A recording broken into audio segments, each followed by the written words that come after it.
Oubliez le mal reçu. Mes enfants bien-aimés, j'ai prié avec vous et je vous remercie de m'avoir offert votre prière pour les personnes âgées. C'est vraiment un motif de tristesse pour mon cœur de voir que, passé la jeunesse et avec elle tout ce qui constitue son bagage, alors que survient la vieillesse, beaucoup de personnes âgées se préoccupent plus de conserver charme et beauté qu'elles ne se soucient de préparer leur âme à la rencontre avec Dieu. C'est la dernière étape qui tient mes enfants liés à la terre et à tout ce qui passe. Et il y a en eux comme un désir de saisir et de posséder, ce qui fuit inexorablement. Ce troisième âge, qui peut être comparé à celui des fruits, est maintes fois gaspillé avec légèreté. Priez toujours pour les personnes âgées, pour que la pensée de la mort leur soit habituelle, ainsi que le désir de vivre en état de grâce et en paix avec tout le monde. Aux personnes âgées, je veux donner un conseil extrêmement utile, et je dirais même indispensable, pour posséder la sérénité qui se transmet facilement à qui leur est proche. Ne vous rappelez jamais le mal reçu. C'est un souvenir triste qui peut empoisonner les dernières années de la vie.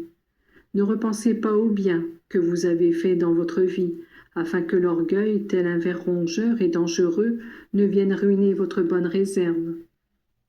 Oubliez et ensevelissez dans le cœur miséricordieux de Dieu les péchés de votre vie passée, et regardez toujours en haut en offrant à Dieu chaque jour qui commence et qui décline. Je vous invite à embrasser du regard le beau panorama qui s'étend devant vous et sur le monde. Sachez que tout ce que vous voyez a été voulu par Dieu et non laissé au hasard. Chaque oiseau, chaque insecte, chaque fil d'herbe, chaque fleur, chaque arbre a eu son existence pour deux motifs: inviter l'homme à aimer Dieu et à donner à l'homme joie et utilité. Si en observant la blancheur des monts ou en écoutant le chant des oiseaux ou en admirant la beauté des fleurs et en jouissant de leur parfum, vous ne saviez pas dire merci à votre Créateur, vous seriez des ingrats. Si vous utilisez ce que Dieu a donné de beau et de bon pour l'offenser, vous êtes des méchants. Et pourtant le Seigneur supporte les ingrats et pardonne aux méchants. Voilà pourquoi je suggère aux personnes âgées d'oublier le bien accompli et le mal reçu.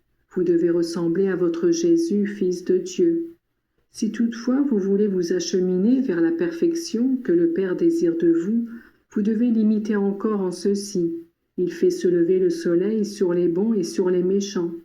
Eh bien, que votre cœur soit si riche d'amour que vous puissiez en répandre sur tout le monde. Que vos actions soient toujours orientées vers la gloire de Dieu et le bien de tous. Les âmes sont l'œuvre merveilleuse sortie des mains de Dieu. C'est à lui qu'elles doivent revenir, non seulement avec la beauté du baptême, mais aussi riches de mérite. Qui enrichit l'âme de mérite est l'amour. Aimez mes enfants, et transmettez cette invitation qui est mienne à toutes les personnes âgées. Quand la lampe va s'éteindre, elle donne un éclair plus lumineux que jamais. Elle produit comme un grésillement, puis elle s'éteint. Que cette flamme qui se ravive et que ce grésillement soit votre retour de jeunesse, votre chant. Vous serez heureux d'avoir bien clôturé votre journée. Je vous bénis, mes enfants. Je suis Jésus que vous aimez.